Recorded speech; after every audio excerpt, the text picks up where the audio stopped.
Good morning, student. Today we will discuss the last topic of the chapter, that is Indian economy at the time of independence. This last topic is occupational structure.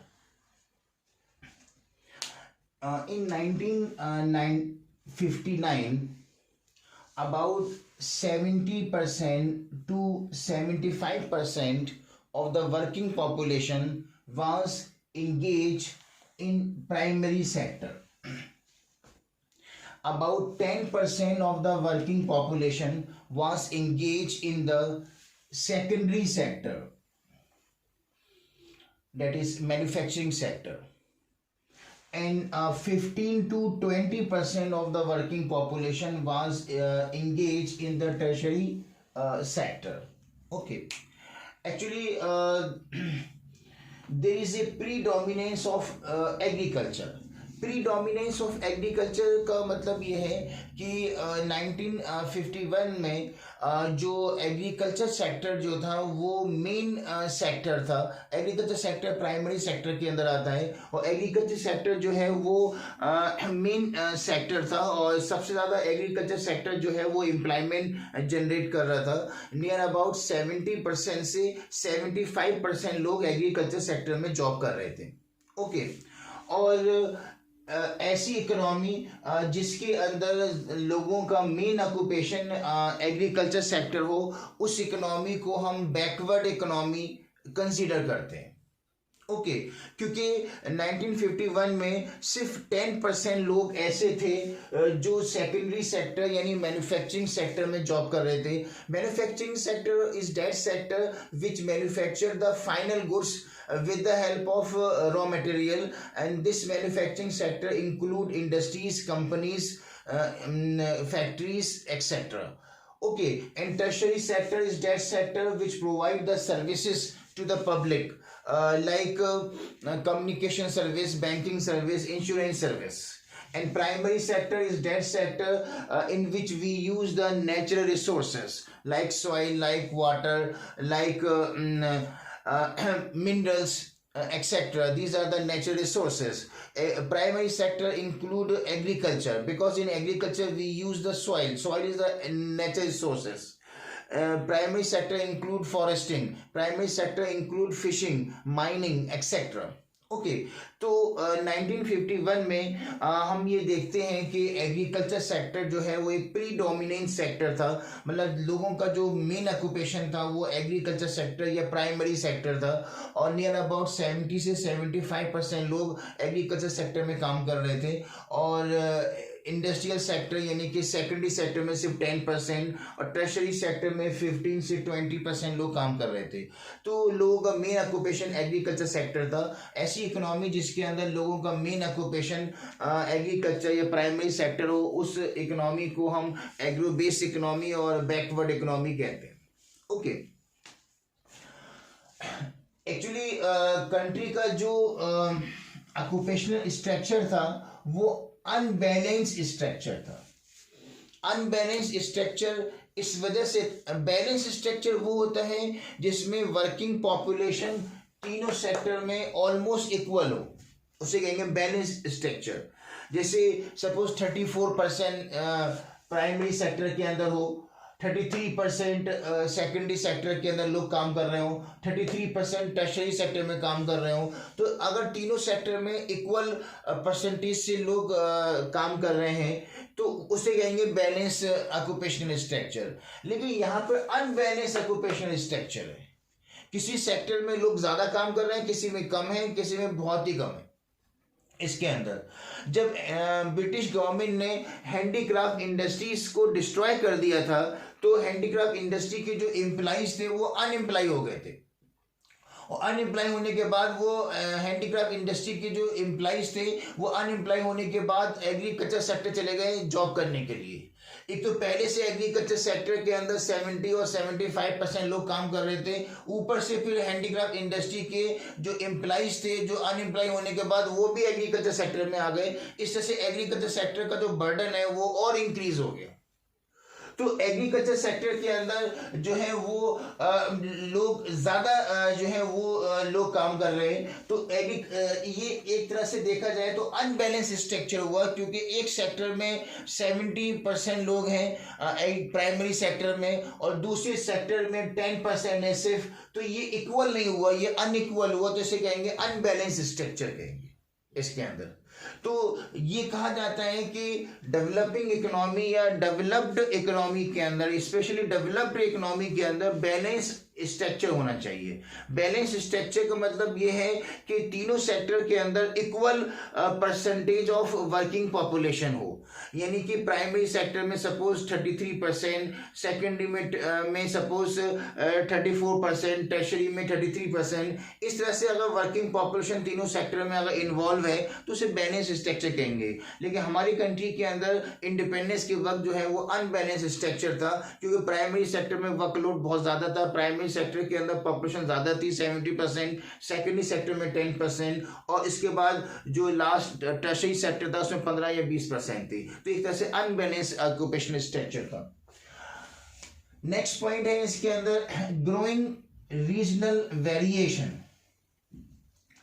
Actually percentage of workforce decrease in some part of the Madras, Andhra Pradesh, Kerala, Karnataka, Maharashtra, West Bengal, etc. India के अंदर कुछ state ऐसे थे जहां पर जो workers थे agriculture sector के अंदर वो आहिस्ता आहिस्ता कम हो रहे थे। जैसे मद्रास, आंध्र प्रदेश, केरला, कर्नाटका, महाराष्ट्र और वेस्ट बंगाल के अंदर जो वर्क फोर्स की परसेंटेज थी एग्रीकल्चर सेक्टर के अंदर वो डे बाय डे डिक्रीज हो रही थी। ये एक पॉजिटिव पॉइंट था।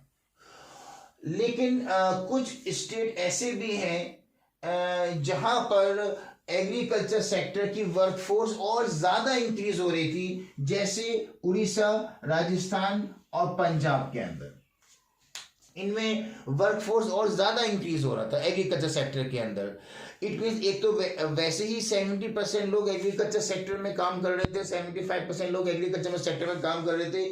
ऊपर से जो है वो एग्रीकल्चर सेक्टर के अंदर वर्कफोर्स और इंक्रीज हो रही थी। कहाँ पर इंक्रीज हो रही थी? राजस्थान, उड़ीसा और पंजाब के अंदर। लेकिन कुछ स्टेट ऐसी भी थे, कुछ प्लेसेस ऐसे भी थे जहां पर एग्रीकल्चर सेक्टर के अंदर लोग छोड़कर आहिस्ता आहिस्ता इंडस्ट्रियल सेक्टर में जा रहे थे। वो स्टेट्स कौन कौन से हैं? मद्रास, आंध्र प्रदेश, केरला, कर्नाटका, महाराष्ट्र और वेस्ट बंगाल। इनके अंदर लोग एग्रीकल्चर सेक्टर को आहिस्ता आहिस्ता छोड़कर इंडस्ट्रियल और टर्शरी सेक्टर में मूव कर रहे थे। ओके, इसमें तो ये आपका था ऑक्यूपेशनल स्ट्रक्चर। ये आपका टॉपिक कंप्लीट हो गया। अब मैं आपका next second chapter Indian economy का स्टार्ट कर रहा हूँ। इंडियन इकोनॉमी का जो सेकंड चैप्टर है वो है goals of India's development plan. Goals of India's development plan जो इंडियन गवर्नमेंट में पहले 5 ईयर प्लान बनाए थे, उसी से रिलेटेड ये चैप्टर है। एक्चुअली जवाहरलाल नेहरू ने इंडिया के अंदर प्लानिंग कमीशन स्टार्ट किया था और जवाहरलाल नेहरू जो हैं वो प्लानिंग कमीशन के फर्स्ट चेयरमैन थे और उन्हीं के पीरियड में फर्स्ट 5 ईयर प्लान स्टार्ट हुआ था 1951 में।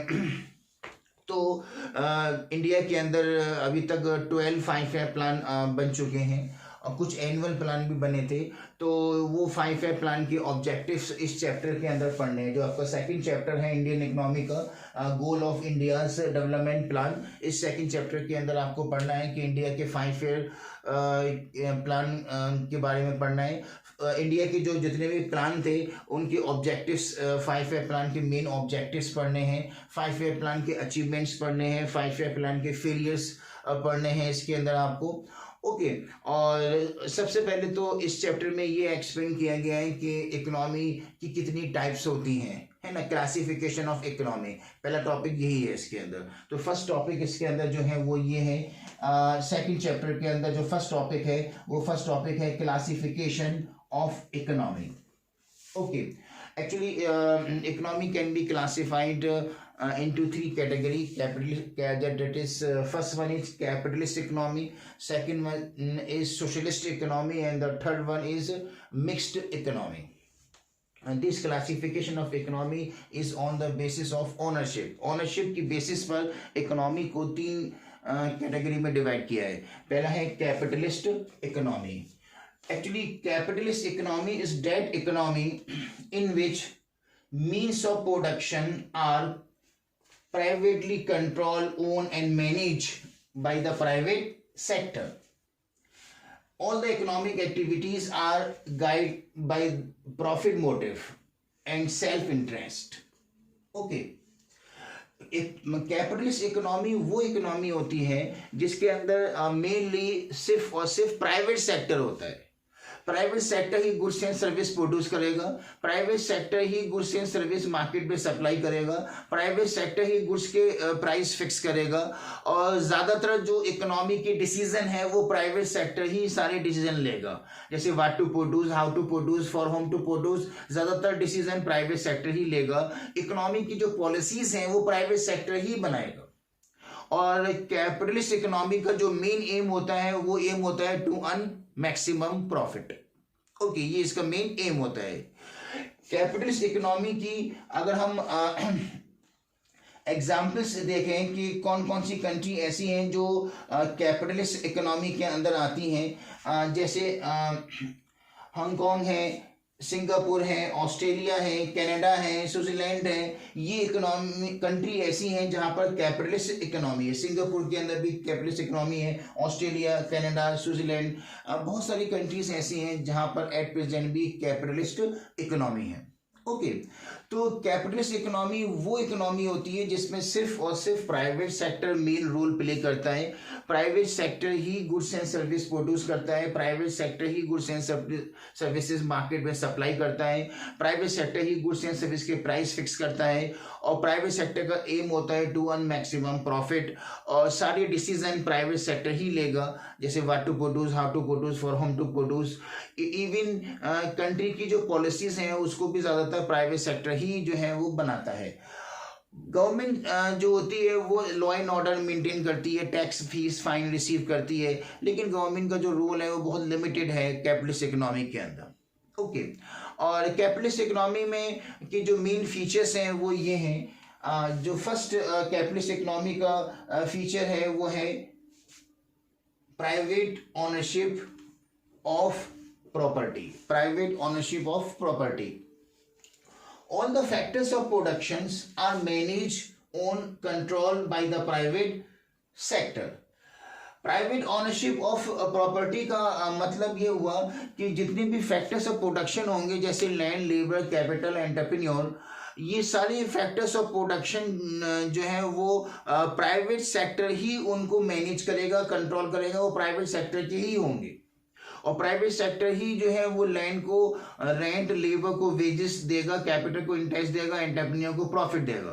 प्राइवेट सेक्टर ही सारे मीन्स ऑफ प्रोडक्शन को कंट्रोल और रन और मैनेज करेगा। पूरा जो होल्ड होगा वो प्राइवेट सेक्टर का होगा, पब्लिक सेक्टर का इसमें होल्ड नहीं होगा। ज़्यादातर कंपनीज, ज़्यादातर इंडस्ट्रीज जो होंगी वो प्राइवेट सेक्टर्स की होंगी इसके अंदर। ओके, और जितने भी गुड्स प्रोड्यूस होंगे, जितने भी सर्विसेज प्रोड्यूस होंगी कैपिटलिस्ट इकोनॉमी के अंदर, प्राइवेट सेक्टर ही वो गुड्स एंड सर्विसेज को प्रोड्यूस करेगा, मैन्युफैक्चर करेगा, सप्लाई करेगा। पूरी मार्केट को जो कैप्चर करेगा वो एक तरह से प्राइवेट सेक्टर ही कर लेता है इसके। ओके, नेक्स्ट फीचर है प्राइस मैकेनिज्म। अब प्राइस मैकेनिज्म किसे कहते हैं? Price mechanism is that process in which we can decide the price of goods through demand and supply. Actually, there are two forces in the market. The first one is demand and the second one is supply. These two forces are prevailing in the market. When demand and supply become equal to each other, they establish the equilibrium price. Okay. This equilibrium price may be increase or decrease. When the demand of goods increase, equilibrium price will also increase. When the demand of goods decrease, equilibrium price will also decrease. Okay. Now I will explain this price mechanism with the help of a diagram.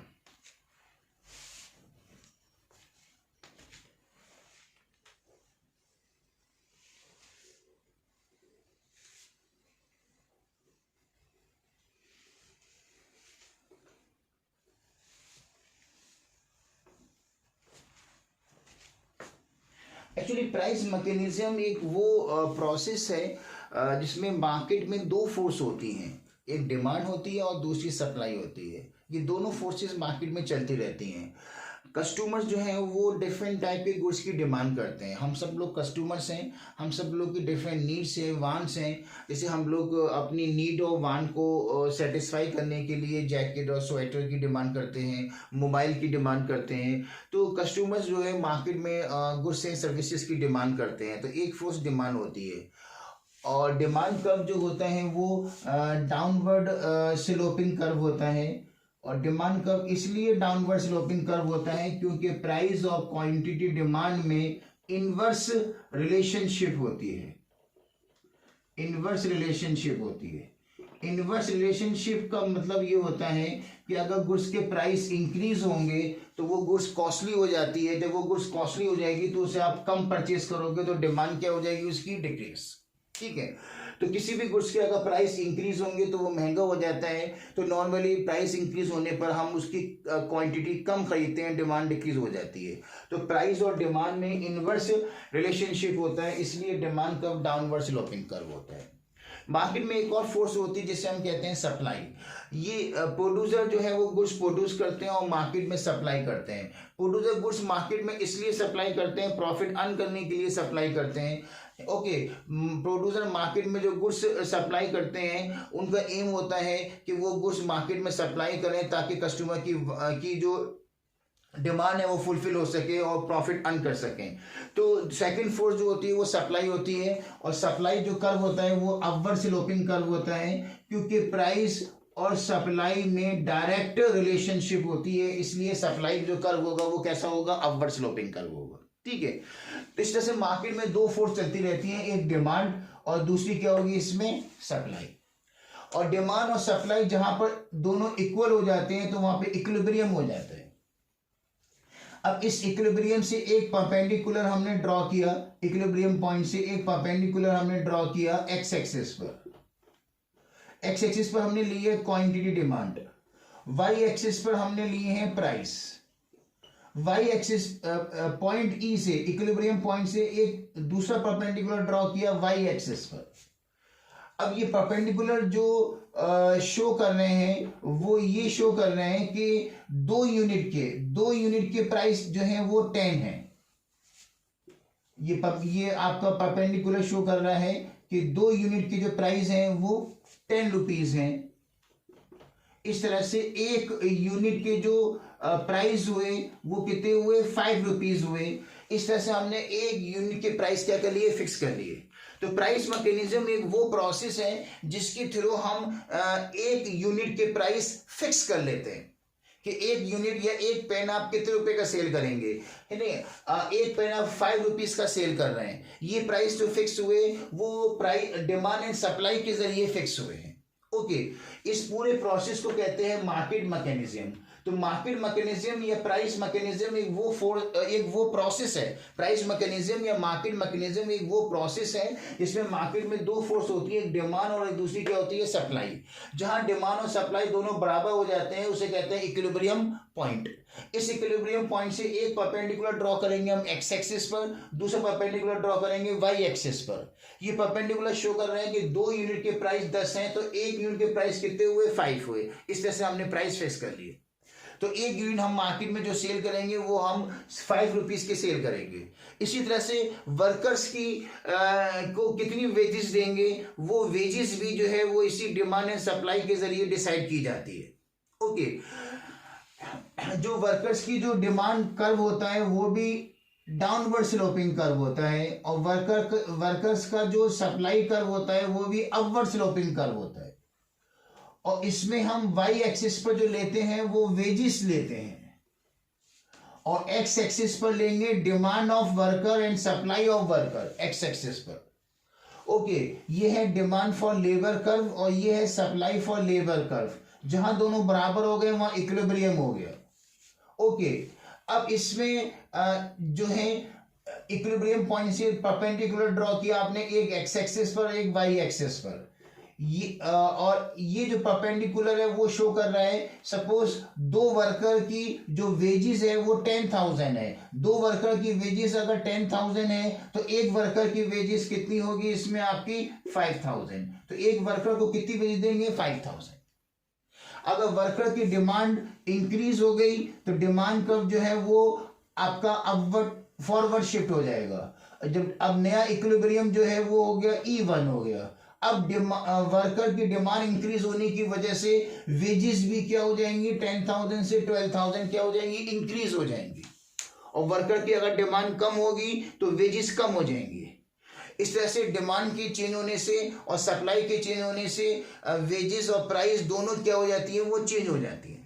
तो capitalist economy जो है वो ज़्यादातर जो अपने decision लेती है वो मार्केट मैकेनिज्म या प्राइस मैकेनिज्म के थ्रू अपने डिसीजन लेती है कि गुड्स के प्राइस कितने फिक्स करें, वर्कर की वेजेस कितनी फिक्स करें। तो ये सारे डिसीजन कैपिटलिस्ट इकोनॉमी जो है वो प्राइस मैकेनिज्म या मार्केट मैकेनिज्म के थ्रू लेती है। ओके, और क्योंकि ये डिमांड एंड सप्लाई पर बेस करता है तो कैपिटलिस्ट इकोनॉमी को कभी कभी जो है वो मार्केट इकोनॉमी भी बोलते हैं इसको, क्योंकि ये मार्केट के अंदर डिमांड और सप्लाई है उसकी बेसिस पर जो है ये काम करती है। ये इसका एक फीचर था, सेकंड फीचर था प्राइस मैकेनिज्म। कैपिटलिस्ट इकोनॉमी का जो तीसरा कैरेक्टरिस्टिक है वो है प्रॉफिट मोटिव। कैपिटलिस्ट इकोनॉमी का जो मेन एम है वो है टू अर्न मैक्सिमम प्रॉफिट, ज्यादा से ज्यादा प्रॉफिट अर्न करना, ये कैपिटलिस्ट इकोनॉमी का मेन एम है। इसी एम को अपने माइंड में रखते हुए वो अपनी कुछ प्रॉब्लम सॉल्व करती है, जैसे व्हाट टू प्रोड्यूस, क्या प्रोड्यूस करे। तो कैपिटलिस्ट इकोनॉमी ज्यादातर वो गुड्स प्रोड्यूस करेगी जिसमें प्रॉफिट मार्जिन ज्यादा होगा। स्पेशली लग्जरी गुड्स प्रोड्यूस करने में ज्यादा इंटरेस्टेड होती है कैपिटलिस्ट इकोनॉमी, क्योंकि लग्जरी गुड्स में प्रॉफिट मार्जिन ज्यादा होता है। ओके, इसी तरह से वो है कि हाउ टू प्रोड्यूस, कैसे प्रोड्यूस करे, तो इसको भी वो जो सॉल्व करेगी प्रॉब्लम को, हाउ टू प्रोड्यूस को, वो प्रॉफिट मोटिव की पॉइंट ऑफ व्यू से सॉल्व करेगी। एक्चुअली हाउ टू प्रोड्यूस में ये है कि किसी भी चीज को प्रोड्यूस करने की दो टेक्निक है, एक लेबर इंटेंसिव टेक्निक और दूसरी है capital intensive technique. Labour intensive technique में वर्कर्स ज्यादा होंगे, मशीन कम होगी। कैपिटल इंटेंसिव टेक्निक में नंबर ऑफ मशीन ज्यादा होंगे और वर्कर्स कम होंगे। ओके, तो अब वो हाउ टू प्रोड्यूस में वो ये डिसाइड करती है कि दोनों में से कौन सी टेक्निक यूज करनी है। लेबर इंटेंसिव टेक्निक के जरिए गुड्स प्रोड्यूस करना है या कैपिटल इंटेंसिव टेक्निक के जरिए गुड्स प्रोड्यूस करना है। इन दो टेक्निक में से एक टेक्निक चूज करनी है, इसलिए इसको प्रॉब्लम ऑफ चॉइस भी बोलते हैं और हाउ टू प्रोड्यूस भी कहते हैं इसको।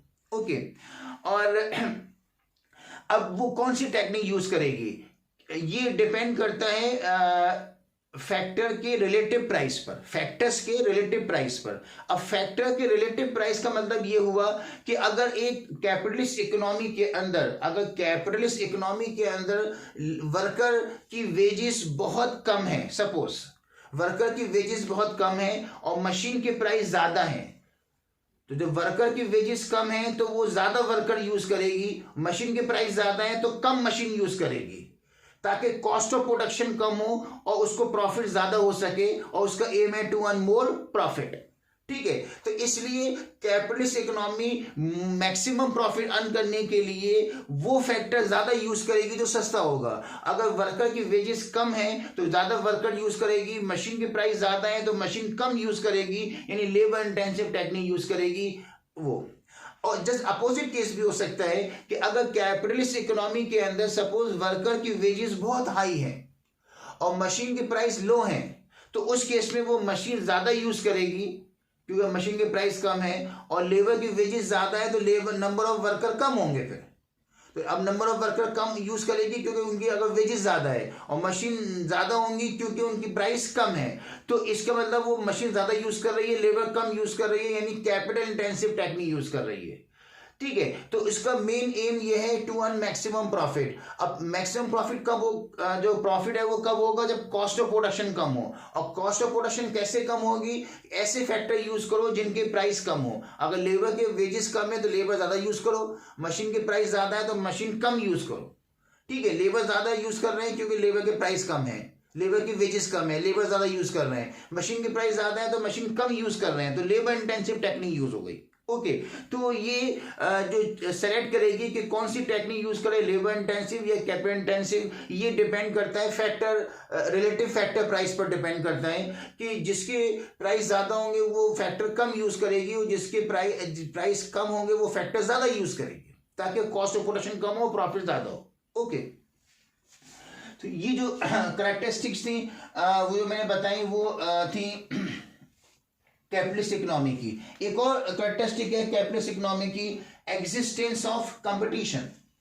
एक्चुअली कैपिटलिस्ट इकोनॉमी के अंदर कंपटीशन बहुत ज्यादा होता है, क्योंकि कैपिटलिस्ट इकोनॉमी के अंदर प्राइवेट कंपनीज होती हैं। हर प्राइवेट कंपनी जो है मार्केट कैप्चर करना चाहती है, अपना मार्केट शेयर इंक्रीज करना चाहती है, अपने गुड्स एंड सर्विसेज की डिमांड को इंक्रीज करना चाहती है, सेल इंक्रीज करना चाहती है। इसके लिए वो लोग अपने प्रोडक्ट का एडवर्टीजमेंट करवाते हैं प्रिंट मीडिया, इलेक्ट्रॉनिक मीडिया के थ्रू, और ताकि वो मार्केट कैप्चर कर सके और डिमांड इंक्रीज कर सकें और मार्केट शेयर इंक्रीज कर सकें। इसलिए कैपिटलिस्ट इकोनॉमी के अंदर जितनी प्राइवेट कंपनीज हैं उनमें काफी ज्यादा जो है कंपटीशन होता है। ओके, तो कैपिटलिस्ट इकोनॉमी की जो मेन फीचर्स हैं, पहला फीचर मैंने बताया प्राइवेट ओनरशिप ऑफ प्रॉपर्टी। इसका मतलब ये हुआ कि जो मीन्स ऑफ प्रोडक्शन है, लैंड, लेबर, कैपिटल, एंटरप्रेन्योर, इनको प्राइवेट सेक्टर मैनेज और रन और कंट्रोल और करेगा। ओके, सेकंड फीचर मैंने बताया था आपको इसके अंदर प्राइस मैकेनिज्म। प्राइस जो कैपिटलिस्ट इकोनॉमी है वो प्राइस मैकेनिज्म से अपनी कुछ प्रॉब्लम सॉल्व करती है, जैसे गुड्स के प्राइस कितने फिक्स करें, वर्कर को वेजेस कितनी दें, ये प्राइस मैकेनिज्म के जरिए वो डिसाइड करती है। ओके, तीसरा पॉइंट मैंने बताया था प्रॉफिट मोटिव। कैपिटलिस्ट इकोनॉमी का जो मेन एम है टू अर्न मैक्सिमम प्रॉफिट। इस एम को अपने माइंड में रखते हुए वो अपनी प्रॉब्लम सॉल्व करती है, जैसे व्हाट टू प्रोड्यूस, क्या प्रोड्यूस करेगी, ऐसा गुड्स प्रोड्यूस करेगी जिसमें प्रॉफिट मार्जिन ज्यादा हो, जैसे लग्जरी गुड्स। और कौन सी टेक्निक यूज करेगी गुड्स प्रोड्यूस करने के लिए, हाउ टू प्रोड्यूस, कैसे गुड्स प्रोड्यूस करेगी। गुड्स प्रोड्यूस करने के लिए वो टेक्निक यूज करेगी जिस टेक्निक में कॉस्ट ऑफ प्रोडक्शन कम हो, जिसकी प्राइस कम हो, कॉस्ट ऑफ प्रोडक्शन कम हो, वो टेक्निक वो यूज करेगी, चाहे लेबर इंटेंसिव चाहे कैपिटल इंटेंसिव। ओके, और कैपिटलिस्ट इकोनॉमी के अंदर जो है वो बहुत टफ कंपटीशन होता है, क्योंकि हर कैपिटलिस्ट इकोनॉमी के अंदर हर प्राइवेट कंपनी ये चाहती है कि वो मार्केट कैप्चर करे, उसका मार्केट शेयर इंक्रीज हो, डिमांड इंक्रीज हो। इसलिए प्राइवेट कंपनी जो है अपने प्रोडक्ट का एडवर्टीजमेंट करवाती है प्रिंट मीडिया, इलेक्ट्रॉनिक मीडिया के थ्रू, और हाँ उसमें कंपटीशन होता है। कोई डिस्काउंट, एक कंपनी डिस्काउंट दे रही है, दूसरे फ्री गिफ्ट दे रही है, एक दो के साथ एक फ्री दे रही है ना।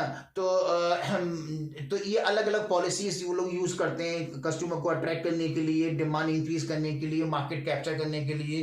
तो कैपिटलिस्ट इकोनॉमी में जो है काफी टफ कंपटीशन होता है। ये फीचर्स थे कैपिटलिस्ट इकोनॉमी के। अब है सोशलिस्ट इकोनॉमी। सोशलिस्ट इकोनॉमी जो है वो कैपिटलिस्ट इकोनॉमी की ऑलमोस्ट जस्ट अपोजिट है।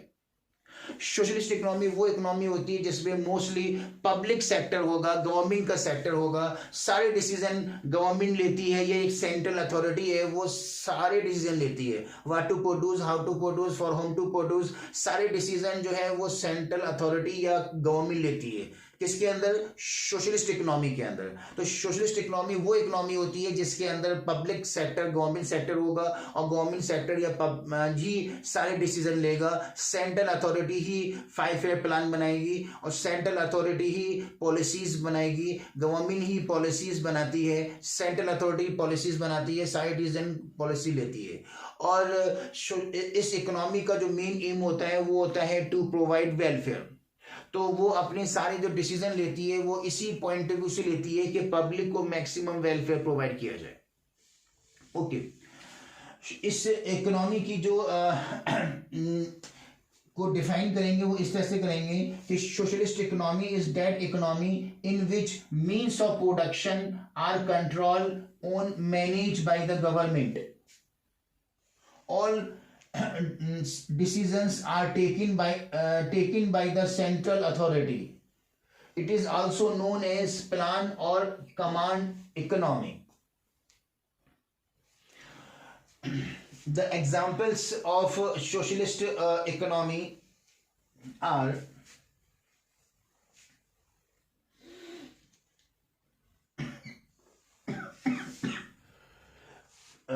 एक सोशलिस्ट इकोनॉमी की जो एग्जाम्पल है, एक है इसके अंदर आपका नॉर्थ कोरिया, इसमें भी सोशल इकोनॉमी है। एक है कूबा, इसमें भी सोशलिस्ट इकोनॉमी है, जो ज़्यादातर गवर्नमेंट सेक्टर ही करता है। तो सोशलिस्ट इकोनॉमी वो इकोनॉमी होती है जिसमें mainly public sector, government sector main role play करता है, प्राइवेट सेक्टर बिल्कुल ना के बराबर होता है, और पब्लिक सेक्टर ही जो है गुड्स एंड सर्विस प्रोड्यूस करेगा, मार्केट में सप्लाई करेगा।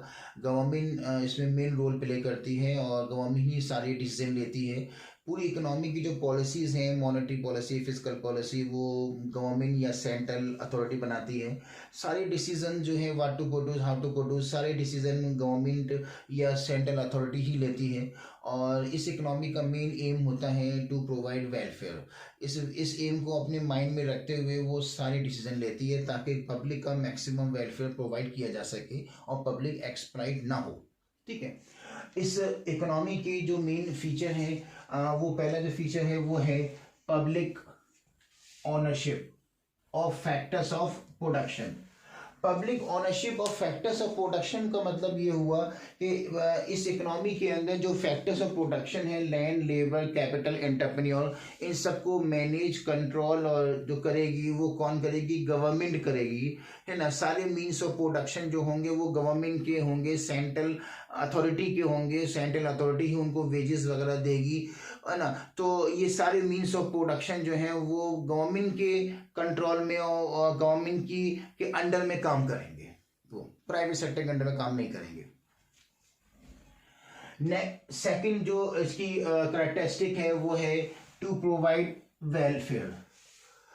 एक्चुअली इस इकोनॉमी का मेन एम होता है कि लोगों को मैक्सिमम से मैक्सिमम वेलफेयर प्रोवाइड करना, और इस वेलफेयर प्रोवाइड करने के लिए ये इकोनॉमी जो है वो गुड्स लो प्राइस पर सेल करती है ताकि एक मिडिल क्लास का पर्सन और लो इनकम पर्सन गुड्स खरीद सके, अपनी नीड को फुलफिल कर सके।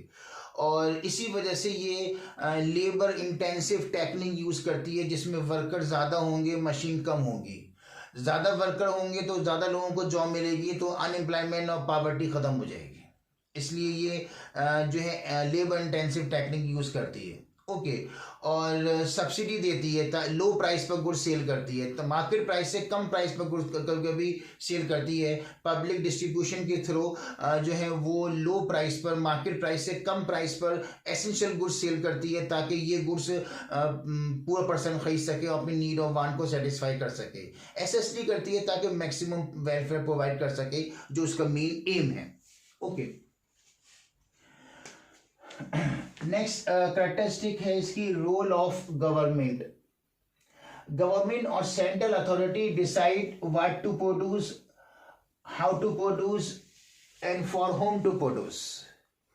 जैसे फर्स्ट प्रॉब्लम है व्हाट टू प्रोड्यूस, क्या प्रोड्यूस करे, तो सेंट्रल अथॉरिटी ज्यादातर कंज्यूमर गुड्स प्रोड्यूस करती है, क्योंकि सोशलिस्ट इकोनॉमी के अंदर मिडिल क्लास के लोग और लो इनकम ग्रुप के लोग काफ़ी होते हैं, और मिडिल क्लास के लोग और लो इनकम ग्रुप के लोग जो है वो कंज्यूमर गुड्स की डिमांड करते हैं। तो कंज्यूमर की डिमांड को फुलफिल करने के लिए वो ज़्यादातर ऐसा गुड्स प्रोड्यूस करेगी जिसकी मार्केट में डिमांड ज़्यादा हो, और ऐसे गुड्स प्रोड्यूस करेगी जो ज़्यादा जो मिडिल क्लास के लोग और पुअर पर्सन उसे कंज्यूम करें, वो वाला गुड्स प्रोड्यूस करेगी और लो प्राइस पर सेल करेगी। एक चीज़, हाउ टू प्रोड्यूस, कैसे प्रोड्यूस करेगी, इसके लिए वो लेबर इंटेंसिव टेक्निक यूज़ करेगी जिसमें वर्कर्स ज़्यादा होंगे ताकि ज़्यादा लोगों को जॉब मिल जाए, और इस तरह से वेलफेयर प्रोवाइड कर सकती है और अनएम्प्लॉयमेंट और पॉवर्टी रिमूव कर सकती है।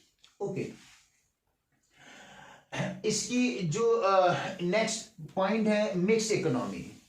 तीन तरह की इकोनॉमी होती है on the basis of ownership. जो है economy can be classify into three category. The first one is capitalist economy, second one is socialist economy and the last one is mixed economy. Mixed economy is that economy in which there is a coexistence of private sector and public sector.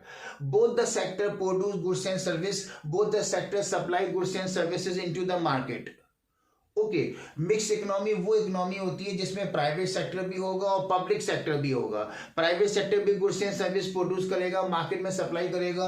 Public sector भी goods and service produce करेगा और market में supply करेगा। Okay, और private sector use करता है capital intensive technique, क्योंकि private sector का एम होता है टू अर्न मैक्सिमम प्रॉफिट, इसलिए ज्यादातर वो कैपिटल इंटेंसिव टेक्निक यूज करता है। क्योंकि कैपिटल इंटेंसिव टेक्निक में आप मशीन ज्यादा यूज करेंगे तो प्रोडक्शन ज्यादा होगा, क्वालिटी अच्छी होगी और सेल डिमांड ज़्यादा होगी। जब क्वालिटी अच्छी होगी तो सेल ज़्यादा होगी, प्रॉफिट ज़्यादा होगा और मैक्सिमम प्रॉफिट अर्न करना प्राइवेट सेक्टर का एम होता है। इसलिए प्राइवेट सेक्टर मिक्स्ड इकोनॉमी के अंदर जो है वो कैपिटल इंटेंसिव टेक्निक यूज़ करता है गुड्स प्रोड्यूस करने के लिए। ओके, और पब्लिक सेक्टर जो है वो लेबर इंटेंसिव टेक्निक यूज करता है ताकि ज्यादा वर्कर जॉब करें और उन लोगों को एम्प्लॉयमेंट जनरेट हो और वेलफेयर प्रोवाइड कर सके, क्योंकि पब्लिक सेक्टर का एम होता है टू प्रोवाइड वेलफेयर। तो इन शॉर्ट मिक्स इकोनॉमी वो इकोनॉमी होती है जिसके अंदर प्राइवेट सेक्टर और पब्लिक सेक्टर दोनों एक साथ काम करते हैं। प्राइवेट सेक्टर और पब्लिक सेक्टर दोनों गुड्स एंड सर्विस प्रोड्यूस करते हैं और मार्केट में सप्लाई करते हैं। दोनों के ऑब्जेक्टिव अलग अलग हैं। प्राइवेट सेक्टर का ऑब्जेक्टिव है to earn maximum profit, public sector का ऑब्जेक्टिव है टू प्रोवाइड वेलफेयर। दोनों अपने अपने ऑब्जेक्टिव को अचीव करने के लिए इस ऑब्जेक्टिव के पॉइंट ऑफ व्यू से डिसीजन लेते हैं। Private sector mostly luxury goods produce करना चाहता है ताकि उसे मैक्सिमम प्रॉफिट हो सके, और public sector consumer goods produce करना चाहता है, वो गुड्स प्रोड्यूस करना चाहता है जिसको मिडिल क्लास और लो इनकम ग्रुप के लोग ज़्यादा डिमांड करते हैं। Public sector labour intensive technique use करता है ताकि एम्प्लॉयमेंट जनरेट हो सके, वेलफेयर प्रोवाइड हो सके। कैपिटलिस्ट जो प्राइवेट सेक्टर है वो प्राइवेट सेक्टर जो है वो कैपिटल इंटेंसिव टेक्निक यूज करना चाहता है ताकि ज़्यादा गुड्स प्रोड्यूस हो सके, सेल हो सके, प्रॉफिट हो सके। ओके, मिक्स इकोनॉमी के अंदर गवर्नमेंट जो है वो दोनों को कंट्रोल करती है, प्राइवेट सेक्टर को भी और पब्लिक सेक्टर को। पब्लिक सेक्टर तो गवर्नमेंट का खुद अपना सेक्टर होता है, और लेकिन मिक्स इकोनॉमी के अंदर जो गवर्नमेंट है वो लाइसेंस पॉलिसी के थ्रू जो है वो प्राइवेट सेक्टर को कंट्रोल करती है, मॉनिटर करती है। कि कभी कभी प्राइवेट सेक्टर ज्यादा प्रॉफिट अर्न करने के लिए कस्टमर को एक्सप्लॉइट करने लगता है, जैसे अडल्टेशन करता है, मिलावट कर देता है गुड्स के अंदर, ठीक है, या फिर कभी बहुत हाई प्राइस चार्ज करता है प्राइवेट सेक्टर ज़्यादा प्रॉफिट अर्न करने के लिए। तो जो इसमें मिक्स इकोनॉमी के अंदर गवर्नमेंट है वो प्राइवेट सेक्टर की एक्टिविटीज़ को लुक आफ्टर करती है और उसको कंट्रोल करती है, चेक करती रहती है। अगर प्राइवेट सेक्टर कोई इलीगल एक्टिविटी कर रहा है प्रॉफिट मैक्सिमम अर्न करने के लिए, तो गवर्नमेंट प्राइवेट सेक्टर का लाइसेंस कैंसिल करके उसको बंद भी कर सकती है। तो इसका मतलब प्राइवेट सेक्टर के ऊपर कुछ कंट्रोल होता है गवर्नमेंट का। इंडिया जो है वो मिक्स इकोनॉमी है, क्योंकि इंडिया के अंदर अगर हम देखा जाए तो जो प्राइवेट सेक्टर भी है जैसे रिलायंस है, टाटा है, और पब्लिक सेक्टर भी है जैसे BSNL है। ओके, दोनों एक साथ काम करते हैं इसमें अंदर तो इंडिया है, चाइना है, वो है ना, और US है, फ्रांस है, ये सब इसमें मिक्स इकोनॉमी है। इन short mix economy is that economy in which there is a coexistence of private sector and public sector. Both the sector work together and both the sector produce goods and services and supply goods and services into the market. Private sector, the main aim of the private sector is to earn maximum profit. So private sector produce luxury goods, because in luxury goods private sector can earn more profit, and private sector mostly want to use capital intensive technique. As far as public sector is concerned, public sector, the main aim of the public sector is to provide welfare. That's why public sector use labor intensive technique in order to generate employment in the country, in order to provide jobs, in order to remove poverty and unemployment, etc. Okay, in mixed economy, government look after the activities of the private sector so that private sector cannot exploit the customers and workers.